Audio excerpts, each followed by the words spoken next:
Hi, everyone. This is Margaret Hirsch, your home with Hirsch's, and thank you for joining us on this Easter Monday morning. For those of you who got up and have joined us this morning, thank you so much for putting in the effort. I'm so glad you did, and you'll be glad you did too, because this is really an hour of power. It's an hour that we take just for ourselves. You know, we give so much of ourselves to other people, but how much time do we spend on actually looking after ourselves? And we really need that. We really need to look after ourselves, because you can't pour from an empty cup. People come to me and say, you know, I want to do this and that and this for the next person. I'll say, well, that's all very well, but what have you done for yourself? And they often have to rack their brains and think what they've done for themselves. So it's, you know, we love talking about mindset, and today is all about mindset. And we've got our fantastic speaker, Paula, who's with us today, and we're talking about growth mindset and employee wellness. And the two are so interlinked. I really do believe it. But first, I want to thank my co-hosts, Stacey and Jess from Connectable Life, who are with us today. And it was their idea to set this all up. My idea to do it on a Monday when people really often need that little pick me up, and I always relate it to the train set where the train's fallen off the track and you don't feel like doing anything. We're the people who pick you up and put you back on track and get you back on track. So thank you, Stacey and Jess, for being here, both in KwaZulu-Natal. Both have been through the floods and the no water and the no electricity. But I thought they were going to not have any load shedding now because of the water crisis. How have you girls found it? Stacey, let's start with you. Yeah, I find it so bizarre. I can't understand. You know, KZN has gone through this crazy tragedy. I mean, it's been unbelievable what's happened, over 400 deaths, and yet we're still experiencing load shedding. So obviously there's something else happening that they're needing to make sure power is conserved somehow, and so load shedding is still carrying on. But you know, we actually spoke about it yesterday, Easter Sunday. The power went off at 6 o'clock, and it was, you know, with the gloomy rainy weather, it made all the kids just go outside and find something to do. Even in the little bit of drizzle, they had such fun in the outdoors. And often that's what happens when there's load shedding. So our motto is to always try and find the good in the irritating situations. So our good yesterday was that the kids ended up having a ball outside. So fantastic. Yeah. And Jess, with you, you've got littlies. How did you manage with them inside in the rain? Yeah, luckily our house, very, very, very blessed that our house wasn't affected by the rain. Can't say the same for a lot of people who knew that this time last week we were discussing the lovely rains we were having in KZN and then the devastation that would happen in the next 24 hours. So shame, it really has been awful for a lot of people. So always counting our blessings where we can, because I think a lot of people have been a lot worse off. In terms of the load shedding, as far as I know, it's the areas that have been affected by the flooding aren't being cut. And I think a lot of people are still without power purely because teams can't get to the areas to fix the power because the bridge is collapsed or the road is non-existent or whatever it is. So I think we're going to have these little knock-off effects from what's happened for a while. So if there was ever a time that we all need a little bit of motivation, I think now is the time. And I think a little bit ironic that Easter is this time of like hope and rebirth, and maybe this is the rebirth and hope that sometimes you've got to hit rock bottom before you can go up. So yeah, so we're very blessed today to have Paula join us, and thank you, Paula, for joining us. And I've known Paula for a long time now. She's one of my wow ladies, and she believes in a growth mindset, and it's all about mindset, I think. But when I think about Paula, I think about her in her relationship management, because she helps with relationships, and she helps you know, so much, well, life coaching basically is Paula's absolute best thing. So I think, Paula, I'm not even going to carry on with all the different things. You've got amazing, amazing accolades. I know that you've had amazing success, and I really salute you for surviving and thriving through COVID when people came to you with all their troubles and tribulations, and you helped them and you got them back on track and you got them going again. So thank you so much for joining us today. and coming to speak to us about employee wellness, because, you know, with all this going on, it's so important that your employees are happy and they will come to work, because they've got all this drama at home. They've got to come to work and have a happy face for the customers, because happy staff make happy customers. But how on earth do we keep motivating our employees when they've got all this drama going on at home? They have to deal with customers who are coming in who've got drama themselves. They're irate and they take it out on the first person they see, who's that poor person behind the cash desk or behind the service desk. And yeah, we've got a lot to cope with. But you know, as I'll just say, as South Africans, we are so resilient. We just went through COVID, we came back. We went through the riots, we came back. We went through the looting, we came back. We went through the strikes, we came back. We've gone through the flood, and we're going to come back. And it's just like never ending. Paula, tell us how on earth you tell people to cope with all the drama that's going on in their lives and still keep their employees motivated at the same time. Yeah, thanks, Margaret. It's awesome to be with you again. It's been a while since we've chatted, and Stace and Jess love Connectable Life platform, obviously, and I'm one of the people on your platform, so it feels like family this morning.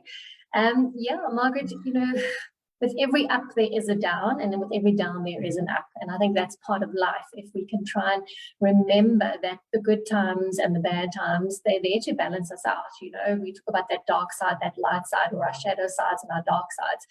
And I think, as you mentioned earlier, we were chatting, and it was about, if anything, it helps us build resilience, and resilience in our personal lives and resilience in the workplace, because there is no cut and dry between this is our personal and this is our work. It's integrated. Whether we like it or not, we take work home and we take home to work. And how do we find that balance to help us manage the day-to-day of what we need to at home and in the workplace?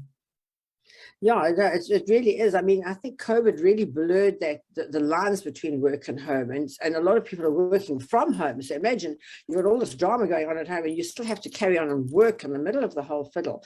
So to the people who employ other people out there and the people who are employees, what can they do to make sure that the employees are still come in and still work with a happy face? You know, at Hershey's we have our morning meeting where we compliment each other, we tell a joke, we do all these things, and we sing and we dance to try and get them to change their mindset from the "oh, woe is me" mindset to the "let me be happy and serve these customers" mindset. But what do you tell people that have businesses, and especially a small business where they've got 1 or 2 employees, these employees have lost their homes, they've lost all their goods, and they still have to come to work and be happy and serve? Yeah, and I think it's finding that delicate balance between understanding that your employees are human beings and they have a life outside of what we call office hours. It's now blurred, whether you're working from home or whether you come into the office. So having compassion and empathy and understanding, first of all, in terms of people are going through stuff. We're all going through stuff. It's how we deal with it. So by providing that supportive space, you know, people just want to feel acknowledged. They just want to feel heard. That, you know, okay, I understand you're going through a tough time. How can we help you? How can we be there for you? You know, within reason, obviously, because everybody's situation is different. And having that little bit of, if COVID has taught us anything, flexibility and adaptability around how do we be a little bit more flexible? How do we be a little bit more adaptable? And I think, if anything, how do you take it one day at a time? Because right now with COVID and everything that's happening, you know, some of us can't even plan 3 months ahead because we don't know what 3 months is going to look like. So I think also not putting too much pressure on yourself to, you know, you have to have this big plan and all the answers, but how can you plan as much as possible so that it feels like life is within your control and not running away from you? Yeah, I think that's it, you know, because I mean, you know, I'm a control freak, I have to control everything. And I think when things like this happen, you go out of control. But what I do is I come and say, what can I control? Let me just take care of this. And you start close to home and then you work your way out. So I just want to say thank you to all those who are joining us on Facebook Live. I can see everybody joining there. And remember to put comments into the chat. So those of you who joined us on the Zoom, please put your details into the chat as well, because remember, it's not who you know, it's who knows you that makes a difference. And then to all our Facebook people who are watching, please send us comments. Shane will take them here, put them into our chat, and we'll talk to you about what you're experiencing today and how you're feeling. You've got to get your relationship going, you've got to get your work going, you've got to get your home going. I know I found my daughter last night, she said, you know, Mom, I can't talk to you now. I've just washed my hair and I've got to drive before the electricity goes off at 5:30. And you've got all these things going on, and you still have to feed the kids, you know, sort out the schoolwork, get them all ready for school tomorrow. And there's all this drama going on. Paula, you know, when people come to you and they've got so much going on, how do you sort of unpack it? Because how I do is unpack everything, put it into silos, and go, most important, you know, I've got a must, a should, and a sometime, and then that's how I sort of pan it out. Do you tell people to do that as well, or how do you work on it?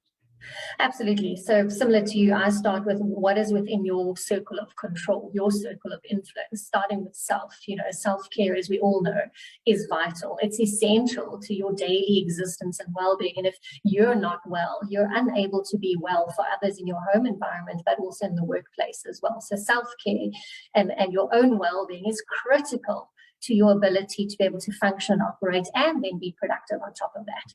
And then working outwards as well in terms of your immediate family needs and how can you take care of that to the best of your ability.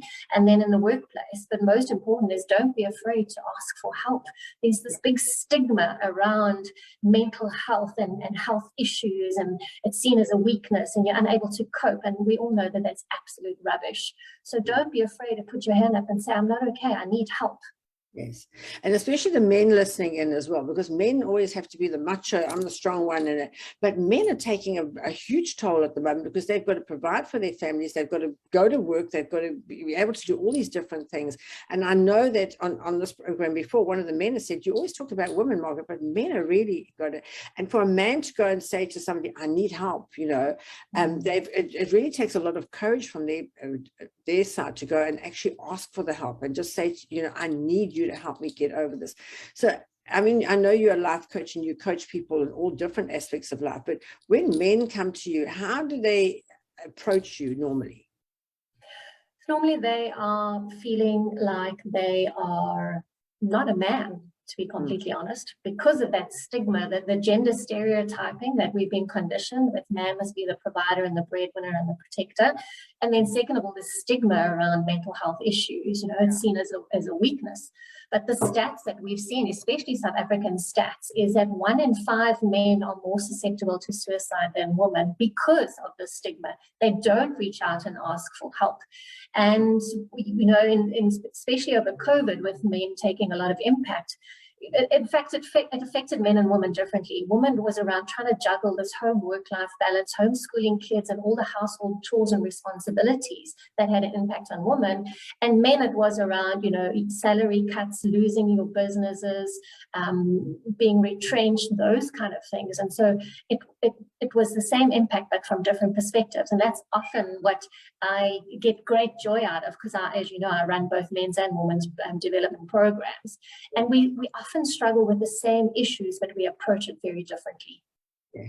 And they think differently. Stacey, how have you found it now? I don't know if you have employees working for you, but I know with my employees, we've really had to do it literally on a one-by-one basis, you know, and thank God I've got my fantastic HR ladies who take care of them like mommies all the way, and just so that they've got a shoulder to cry on, and then you can actually help them to sort of just put them back in the right direction. Yeah, so HR programs or HR personnel are so important, and having the right team is vital, and having the right programs in place for each company and finding what works for your company is so important. But most importantly, having something that's available to your employees is what's key. But I'm actually a career guidance counselor, and so often when I'm chatting to either teenagers, young adults, or people in the workforce who are needing to change their career, one of the things we look at is organizations, because that's as much of the need as a career. You know, you can choose the perfect career, but be in an organization that doesn't work for you, and that's just as problematic. You know, and 69% of all staff say that most of their stress comes from either their work experience, their workforce, their career. And so it's so important for people to, number one, be in the right space, but number two, have an employee wellness program that can work for them. That's what I've experienced. Yeah. So Jess, to talk about employee wellness programs, have you ever come across them? Have you ever worked with them? Because I think we're going to have to really introduce those into all organizations now. I think every organization should have an employee wellness, because our employee wellness up to now was come and take some vitamins. Do you need this? And it was nothing to do with mental health at all. Now I think it has to be 99% mental health, and the rest, have your vitamins on the side. Yeah, absolutely. I mean, Margaret, the thing I love most about employee wellness programs, and Paula alluded to it earlier, we all just want to be heard and loved. And I think employee wellness programs, or whatever it is that you do for your employees, it's you saying, I see you, I hear you, I value you as a person before your title or role in this company. Who you are matters, and what you do for us matters, because the minute you feel like your role is important and you are important to that organization, you're going to give it even more. You're going to give it your all. So it's going to be this win-win situation for employee and employer, because because you now feel sort of loved and valued, then you're going to love and value the company that's making you feel that way. And then in terms of employee wellness programs, Connectable Life, we have a page dedicated to employee wellness on our website. We've got about 16 questionnaires that employees can go and fill out if they're not sure the area in which they need help. We do webinars, we do workshops. Paula is one of our fantastic coaches that helps us in the employee wellness space. So there's, and I think what's, Paula, maybe you can touch on how employee wellness has changed in the times of COVID, because I think, when you were all in a physical office together and you had your HR department and someone you could go to, it was maybe a little bit easier to sort of manage and monitor. And then suddenly everybody started working from home, and maybe the problems they were dealing with were at home, and now they can't escape these problems. As much as home can be an escape from work for some people, work can be an escape from home for some people. Yeah, a lot of time. So how has it's worked in our favor being an online platform, because what we offer is an online service. But for those that didn't have that as an option, how has the employee wellness sort of the space changed from what you've seen? It definitely has changed on a number of levels. So first of all, on an individual level, being at home and being confined in the same space that we're not used to, it put a lot of strain on couples just in general in terms of their relationships. But then those couples that had toxic relationships to begin with, or rocky relationships, it just put the spotlight on that. And unfortunately, as we all know, the GBV stats did spike during COVID, and it's still there, unfortunately, because you couldn't escape to get to the office, to escape this toxic environment. And that is definitely a change that we're seeing in employee wellness programs that corporates are now implementing, especially with a lot of them still having remote or virtual working or hybrid working models, where you 2 or 3 days in the office and the rest of at home. Is you can't be talking about employee well-being and mental health if you're not including gender-based violence, unfortunately, because it is a reality not only of our country, but globally we've seen those stats spike. But I think also understanding another thing that COVID has taught us is that mental health is well-being. Mental health is health. Before, we used to think about mental health or employee well-being as, you take time off because you've got the flu, you're sick, and we spoke about presenteeism and being in the workplace, but we're not really here because, we're feeling, groggy and under the weather and, those kind of things, where I think it's definitely put a spotlight on, and we're now able to talk about things like depression and, different coping mechanisms for people and what those things do. We've also seen where, unfortunately, sexual harassment has moved from in the office to online, with the workspace now becoming the home, or the workplace the home, and the workspace now online as well. So we've also seen that, and especially bullying. That's a very big topic at the moment. And Margaret, you spoke to it earlier about micromanaging. Unfortunately, quite a lot of leaders, and I'm generalizing here, but leaders didn't know how to lead in a virtual space. They'd never done it before. They were so used to being in the office. And so a lot of leaders did resort to micromanaging, and they've had to really kind of been thrown in the deep end and sink and swim just as employees and team members, we've had to learn how to cope in an online environment with keeping that connection going, keeping that team rapport going, keeping the corporate culture and the values alive. So it's definitely shifted in that space. Yeah, now I always say to my employees who say, Mr. Hirsch, I've got to go off because I've got to go do this and this and this at home. And I say, no, there's 24 hours in a day. And I'm in retail, so 10 of mine, we work long hours, 10 of mine and 14 are yours. So you've got to go and cope with what you've got to cope with in your home space, in your hometown, because we in retail, you've got to be in the store. I mean, some of our office people are working from home, but mostly probably 85% of our staff are at work every day. They come in and they have to be there. They have to be there to serve the customers. So, this is it. How do myself as an employer, how do I take those people and try and get them to focus while they're at work and then focus on their work? And I say to them, don't bring your home stuff to work. When you get work, focus on your work. And when you get home, focus on your home. And then both things will be in perspective, because if you're thinking of home while you're at work and thinking of work while you're at home, both are in a muddle. What do you think about that? I think, Margaret, your industry is very challenging being in retail, because unfortunately the world doesn't stop turning for retail. Retail is 24/7, I have to tell you. Exactly. I think it's really around, so first of all, living the company cultures and values. And I know that you do that very well, because I've been in some of your stores when you've done your song and dance and, try and get everybody sort of hyped up. So I've experienced it firsthand. But I think it boils down to what support structures do you need to put in place in your personal space to help you cope with what's going on in your personal space. At the same time, from a workplace point of view, what support structures are you putting in place to tell or show your employees that their well-being is important to you? And how do you manage that within the 10 hours that are yours? And if in terms of open door policies, come talk to us about anything. We here is Connectable Life as one of the platforms that you can tap into and access from a support point of view, and really being understanding that our employees are humans at the end of the day as well. But it's how do you support them to take care of their own well-being, because ultimately at the end of the day, we are responsible for our own well-being. Mm-hmm.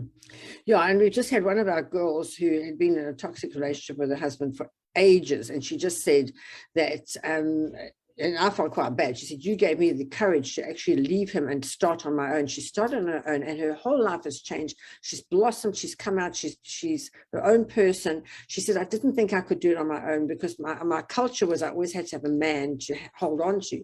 But now I've gone out. I've done it on my own. She took her children with her. She has, and I think it's financial freedom, financial wellness is also important, that a woman has to have that money for herself, that she can leave a toxic relationship. She can get out. She doesn't have to stay there and take the club at night, So I think for me, when I talk to women, and I know you do it a completely different way, I say to them, you've got to be financially free, financially independent if you want to be able to make your own decisions. Because while you're sitting there not earning any money, you can't make those decisions. The person who's supporting you is making the decisions. What do you say to women in those type of situations? Yeah, I think it's definitely around starting with their sense of self-worth and self-belief. They've got to believe that they can do it. And that's where those support structures play such an important role. Whether it's, friends or family members that can perhaps take them in and help them get on their feet, or whether there's other ways that they can do it. But definitely instilling that belief in that, where there's a will, there's a way. And if you really want something, you can. Unfortunately, though, the statistics show, and I know we've chatted about this before, but generally, it takes up to 38 accounts of abuse before a woman will leave a toxic environment. So she will keep going back until at some point she will then walk away. And that's the awesome work that you do, Margaret, is about empowering women to, take care of themselves financially and be independent, so they don't have to rely and depend on others. But, you were talking earlier around men as well, and men's mental health and well-being. And unfortunately, men are victims of abuse too. We just don't talk about it. But yeah. Have that gnarly wife who he goes home to every day. He says, I can't go home and face this gnarly wife again. Oh my goodness. Yeah. So what do you say to men who come to you and say, I just can't take this woman anymore. Every time I get home, she's just complaining, moaning, wanting more. I'm doing my best to provide for her, but she just wants more. She wants to keep up with the Joneses. She wants a bigger car. She wants a bigger house. She wants more clothes. What do you say to men in that type of situation? I think this is where it's about having courageous conversations, number one. Number two, around unrealistic expectations, and I don't think a lot of couples sit down and have those conversations when they get into a relationship, because we're still caught up in the honeymoon romantic phase, and then wives and kids and all of those come along, kids come along, and it changes the dynamic of the relationship, and a lot of couples end up growing apart as opposed to growing together. And it takes intention on both sides to keep growing together and evolving in your relationship. I mean, Margaret, you're probably the expert on this, being 50 years married now, is it? Yes, no, over 50 years now. Yeah. I mean, you yourself know, because you often talk about it around it's hard work. Yeah, I think people need to know that they've got to work on relationships, whether it be relationships with their boss, relationships with their spouse, relationships with the people that they work with. They've got to work on those relationships. And Paula, you're a relationship specialist. When you want to work on a relationship, you know that this relationship's got to work. You're working with this person. You wouldn't pick them as a friend, but you're stuck in the situation together day in and day out. You're with them more than you're with your spouse. How do you work on a relationship to make it better than it is? So for me, there's very little difference between personal relationships and professional relationships. There's four sort of principles that are the same on both sides. You have to have an element of trust, an element of respect, the ability to communicate, and the ability to resolve conflict. And if you've got those four basic pillars, you are able to build and sustain and maintain relationships personally and professionally. The key difference between the two is love. Our personal relationships are more emotionally charged because they're driven by a romantic love when it comes to our partners, and unconditional love when it comes to our children and our immediate family. But in the workplace, it's a different kind of love. It's love for the brand and the organization that I'm working with, the people that I'm working with, the industry, the sector that I'm in. Otherwise, we wouldn't get up and go to work every day, right? And that's not to say we don't have bad days at work. We do. We have bad days at home. It's part of life. And I think it's around finding the things that you enjoy in the workplace and having that. People always talk about find your purpose. I think it's more about finding things that you're passionate about, that you want to jump out of bed every day, and then that becomes your purpose, and then the money follows. Now, Brene Brown has been, her books have been all about vulnerability, being vulnerable. And I think a lot of, especially South Africans, we're taught to be, stalwarts. We're tough. We're going to do this. But sometimes you're not feeling that tough. But we're not taught to be vulnerable at all, And now this whole new vulnerability thing is coming in, where people become vulnerable. They feel embarrassed that they become vulnerable. Talk to us about vulnerability and how important it is in a relationship. Yeah, vulnerability is something nobody likes to feel, because we feel exposed, we feel naked, we feel like, someone is in our intimate space, whether it's within our thoughts or in our actual personal space. So we kind of keep that boundary up there. Yeah. But as you know, Brene says, in order to get to vulnerability, you have to go through bravery and courage first. And that's true, because it takes a very brave and courageous person to put their hand up and go, I'm not okay, I need help, or to let them in and see that human side of you, to know things about you on a personal level. And that's where it comes to, how do you build relationships, either in the workplace or in your personal space? It's about sharing that human side of yourself, letting people see that human side of yourself, and that takes vulnerability.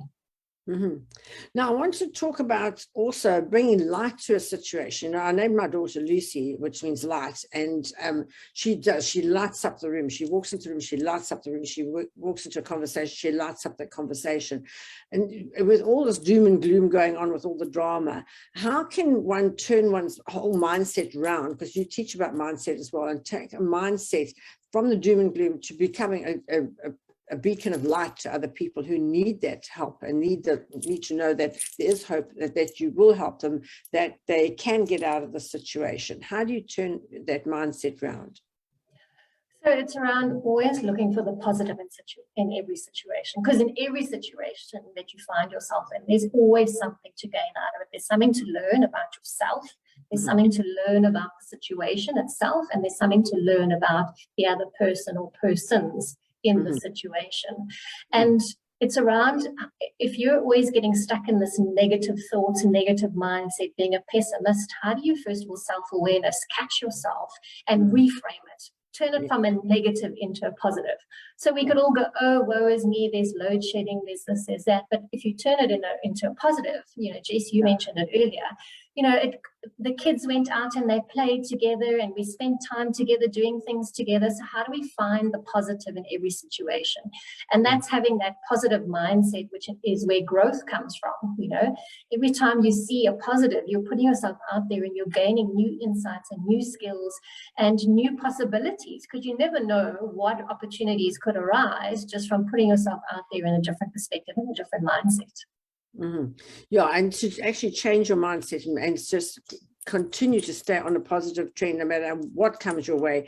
I will be positive. I know I can get out of this. How can I build on this? And when you look back on your life, the times that you've grown the most is when you've gone through those tough times. When those tough times came, we grew the most as human beings. And really, life to me is about growth and it's about going forward.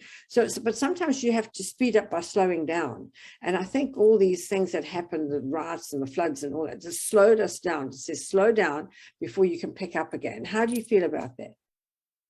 Definitely. I think we got so caught up on this hamster wheel of life and being busy, we didn't know how to be. I think we forgot how to be. And so, that cliche about the pandemic was the great reset button for us, because it caused or forced a lot of us to slow down and actually take stock of life. And that's why a lot of people have made such big life changes due to the pandemic, because they realized that we got caught up in it all and we placed a lot of value on things that were maybe not so important.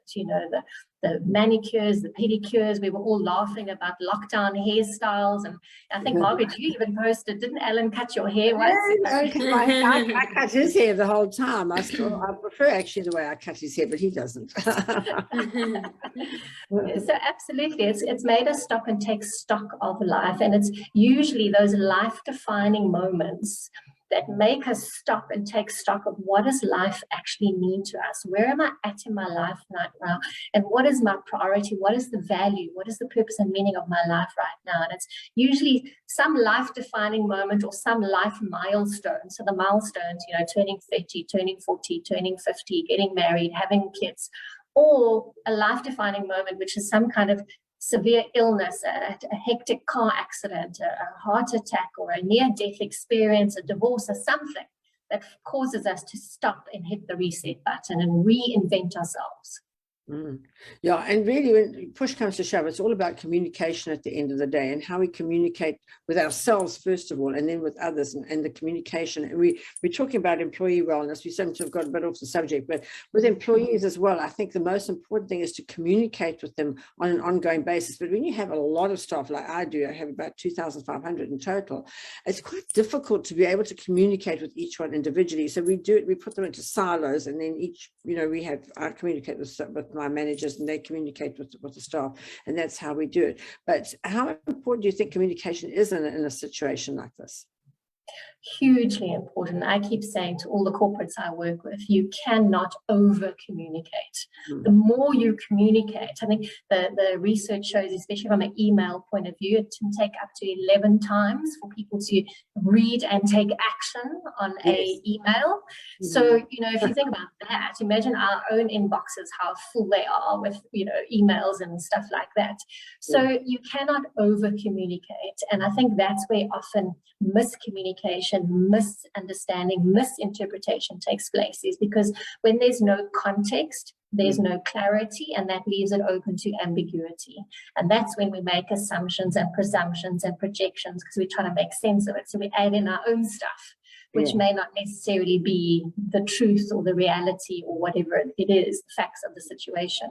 So definitely communication is key to every single relationship. Doesn't matter whether it's personal or professional.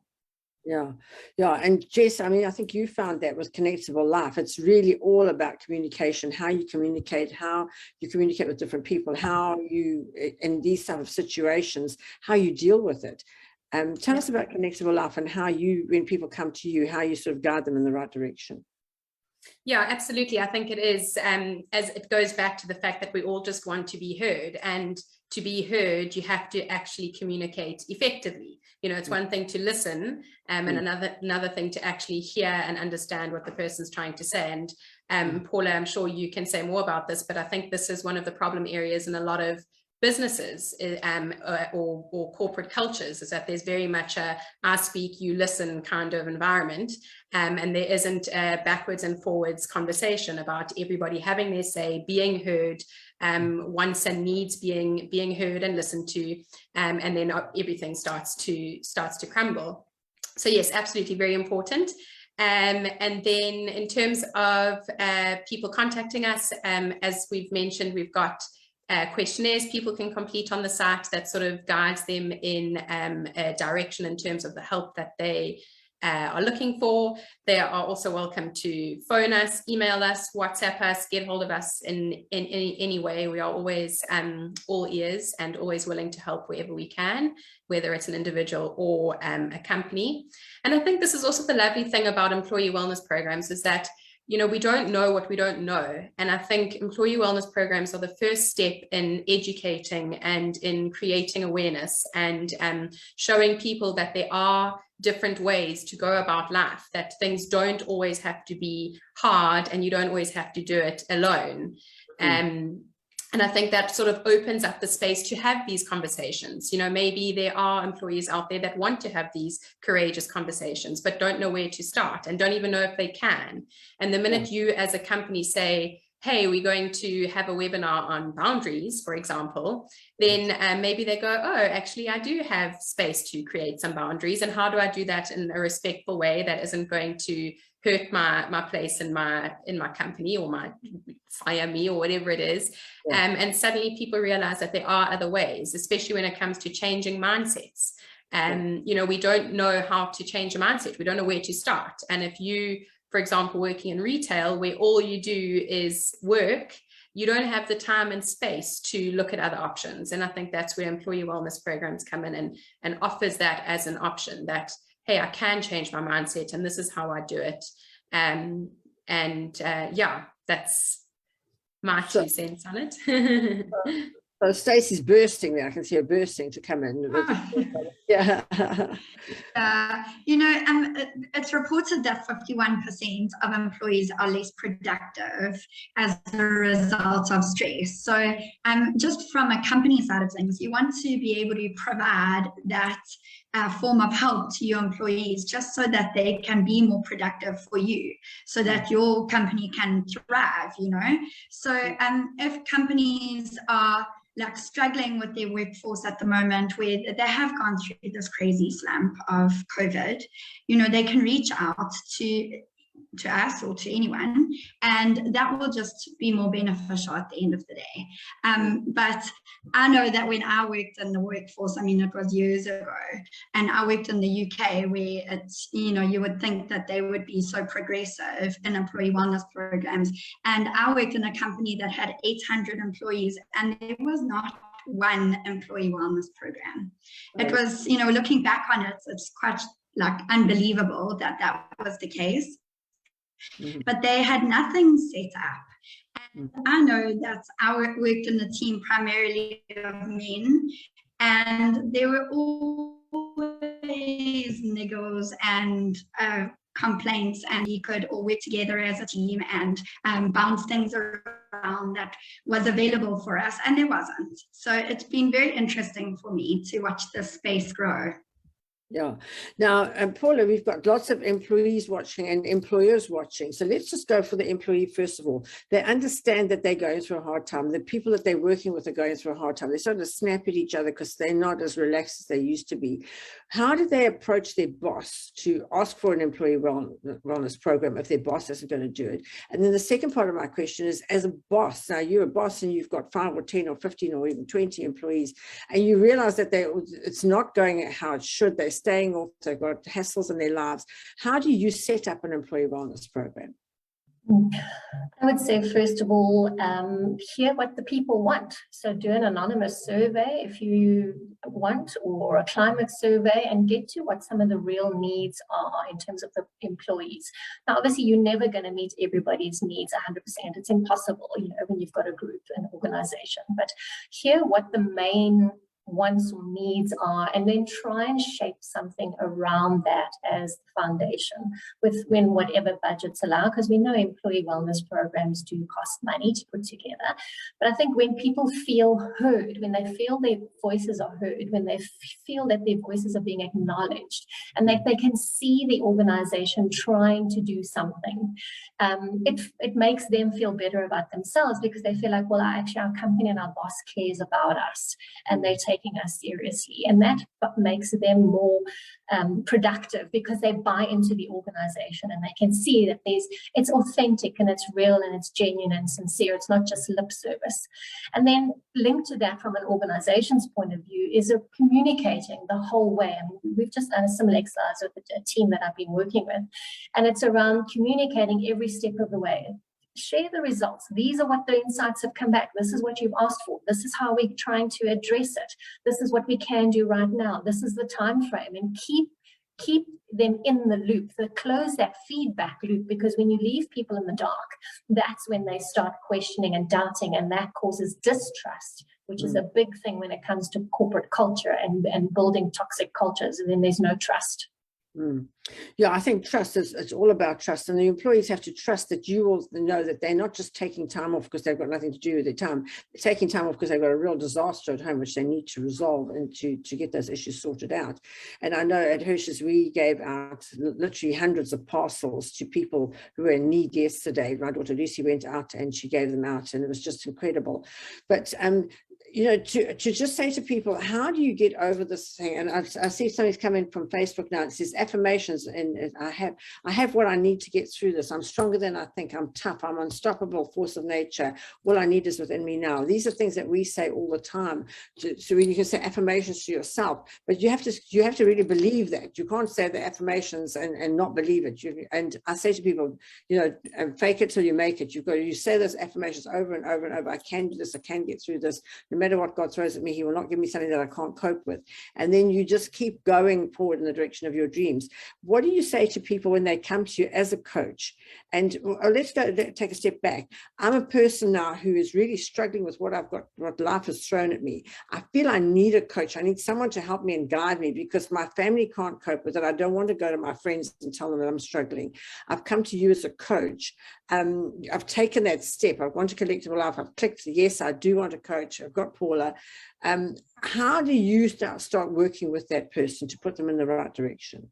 Yeah. So first of all, I mean, I'd spend some time understanding where are they at right now, what is going on for them, what is contributing to them being in this space where they feel like they're not coping, and then where do they want to get to, what are their aspirations, what are their dreams, and then how do we shift them from here to here by putting some real actions and steps in place for them, and then how do we hold them accountable in terms of moving from there to there. So that's really how I start working with individuals when it comes to that. And then I always kind of go back and say, okay, well, have you been through something similar in the past? And how did you overcome that? What helped you get through that? Because that's where you can kind of give them real evidence that actually I have been in a place like this before, and look where I am now, which means I can do it again. So they then start believing in themselves and realizing, actually, maybe I do have that inner strength or those inner skills or the inner ability, because I've overcome challenges before in my life. And therefore, if I've done it once before, I can do it again. Yeah. Absolutely. And for those sort of that fell off the bandwagon, and you've helped put them back on track again, and you keep them accountable. How do you manage to keep them accountable? There's a number of ways that we can do it. The biggest thing is, when they've set goals for themselves, it's checking in with them and getting them to feedback how far they've done in terms of their progress. It's also helping them set up a sort of a plan for themselves where they can track and monitor their own progress. And then how are they going to reward themselves for that? Because that's often where our motivation comes from, is when we reward ourselves for, okay, yes, I stuck to my plan, I stuck to this, I did this.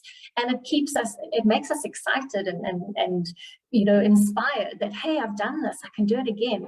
And then also around, you're a big one, Margaret, with your vision board, and I've seen your big mirror with you had your vision board on your screensaver. But vision boards, it's giving them enough tools, because different things work for different people. So finding out what works for you and giving them a toolbox of stuff that they can then tap into and use and draw on to keep the motivation going and to keep themselves accountable. But there's two little questions that I always share with people around when they feel like they're not capable. It's, first of all, is the world going to stop turning? And the answer is no. And I'm being very respectful when I say this. Is anybody going to die? And I'm not talking COVID. I'm talking in general. So what's the worst that can happen then? If the world's not going to stop turning and nobody's going to die, what is the worst that is actually going to happen here? And let's move from there and work forward. Yeah. Now, I always feel so sorry for the children, because the parents are taking strain, and often they take it out on the children. And these poor children, they're also a bit up and down. They don't quite know what's happening. 1 minute they've got a house, next minute it's all flooded. They're cleaning it out. I just got a video from somebody who was screaming at the kids, get out the way, move out the way. And how do people deal with this and make sure that their children are involved? And I always say speak to children, because they're more intelligent than you think. To the people that are out there that have got children who are taking a bit of trauma, they're battling at school, they're battling at home. How do we get the kids on the right track going forward? First of all, be present. Be present for your children. That's the biggest need and ask from kids these days, is they just want their parents' time and presence and attention and focused attention. There's so much pressure that our kids these days, compared to when I was in school, around peer pressure, around academic performance, around you have to go to university, you have to pick your career, decide on your career path and what you want to do. And we've seen a spike in kids with depression and suicide and that as well, unfortunately. And kids also just want to be heard. They just want to be loved. And how do you as parents create that safe environment for kids to feel safe enough to come to you and say, I'm struggling, I'm not coping. And at the same time in the school as well, how do you create a school environment where there's counselors or there's access to support and help around, kids being able to deal with today's life stresses and pressures that were very different to when I was growing up and at school. Yeah. Now, I often work with teachers in the schools as well, because I think, I can go and talk to all the kids, but if I could teach the teacher and often those teachers have not had any motivational speaking, they don't know about positive thinking, they don't know about affirmations, they don't know about vision boards. And I go and I talk to the teachers as well, to all the teachers that are out there who've got to cope with their own stuff at home and then still go out and cope with all these children at school and make sure, and that each of those children has got their own issues because they've got all this drama going on at home. What do you say to the teachers out there? Because I always say a teacher is the most difficult job, I think. Absolutely. And that's why I could never be a teacher. I take my hat off. And this is where, working within communities, I know you do a lot of community work, Margaret, but Partners for Possibility is a great foundation and organization that does a lot of work in the schools around building the principal and the educators to create that community and that support structure to then work with the parents and the children.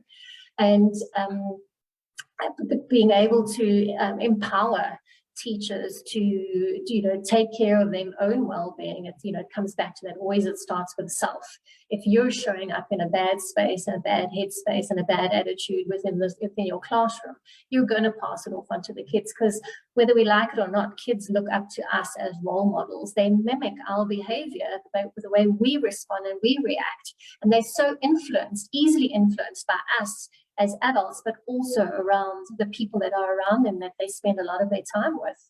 Yeah. And I always say to parents, you've got to be strong for your children, and your children will make you strong because you've got to be strong for them, and they've got to see that strength in you, and that's what they'll emulate. And that's what I always say to parents about their children, and also to the teachers. You've got to be strong in yourself. You've got to have those positive affirmations. You've got to do the vision boards. You've got to set your goals so that you in turn can teach the children how to do that.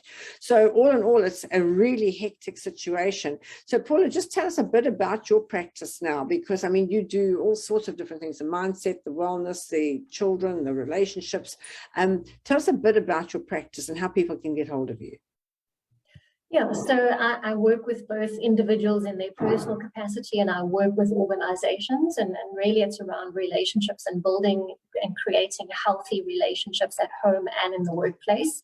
Linked very closely to that is human behavior, because at the end of the day, it's how do we respond and react to situations that we're facing at home or in the workplace, and understanding what my reactivity triggers are, what my conflict management style is, what my communication style is, how to build safety within teams and team dynamics and the culture and values in organizations, of which well-being is a large part of that. And at the same time, how you build that in the home. So I run personal growth and development programs for both men and women in their personal capacity.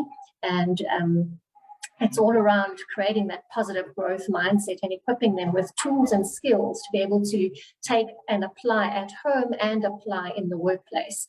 And then from a corporate or an organization point of view, we also do things like behavior profiling, so psychometric assessments to help from a personal development perspective, how to be a much better impactful leader, and then the culture, climate, and values within organizations as well, to create healthy environments within organizations. Okay, fantastic. So now, Jess, just a quick wrap up from you. Awesome. Thanks so much, Paula. It's really been a wonderful session. I think just in terms of employee wellness, at the end of the day, if we are a business owner, we want our business to be a success. And the root of that success is the people in our business. And the root of their success is their health and happiness. So it really is just about keeping our employees healthy and happy so that our business can thrive.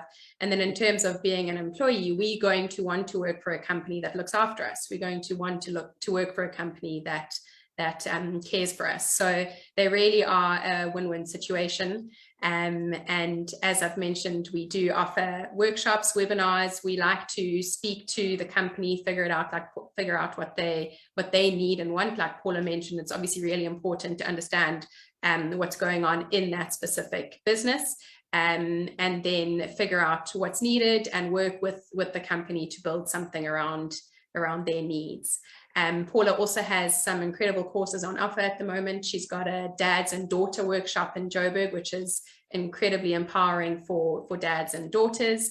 That's an in-person workshop in Joburg. And then she's got her online relationship journey courses, which are really, really fantastic. And yeah, we've also got our employee wellness programs. But again, another great session. Thank you so much, Paula, for your time, and obviously Margaret for yours. And who will be speaking to us next week? Pretty much in line with Paula. It's a couple that they only practice as a couple, and they do couples coaching with other couples. So it's couples coaching by a couple. Okay, fantastic. Well, there you go. So that, Paula, thank you so much. That was really, really insightful and really, really helpful. And for me, as an employer of thousands of employees, it's really been a tough time to try and make sure that everybody is there. And you have to have happy staff to have happy customers. Otherwise, if you have unhappy staff, your customers are really unhappy and it doesn't work. So it's just something that I think every employer has to work on. And employers, if you don't have a wellness program, now's the time to start. Employees, it's your job to educate your employer and say, we need a wellness program. There's so much going on in my life and around us at the moment. We need something that we can come in and feel safe. And that's one of the things that Hirsch's does. We take people and I always say, everybody comes to us when they need something in their life. They need that step up in their life. Because at Hirsch's, what we do is we grow the person to be the best that they can be. And it's not like we other employers just give you a job, do it, give you some money, and they sell your skills and give you some money and keep the rest. With us, we really work on growing our staff to be the best people that they can possibly be. And that's what we do all the time. So hopefully everyone working at Hirsch's knows that they are being worked on to be the best that they can possibly be. But thank you so much, Paula, for being with us. Thank you for Stacey and Jess for setting it up. Thank you to Shane for coming in on his day off to come and do all the workings for us. And we look forward to seeing you next week at 11 o'clock with another fantastic session, Couples Coaching Couples. Wow, that's something. So thank you so much, ladies. Enjoy the rest of your Easter weekend, and we'll see you next week. Thank you, guys. Go well. Thank you, Paula. Thanks, Margaret. Thanks, Shane.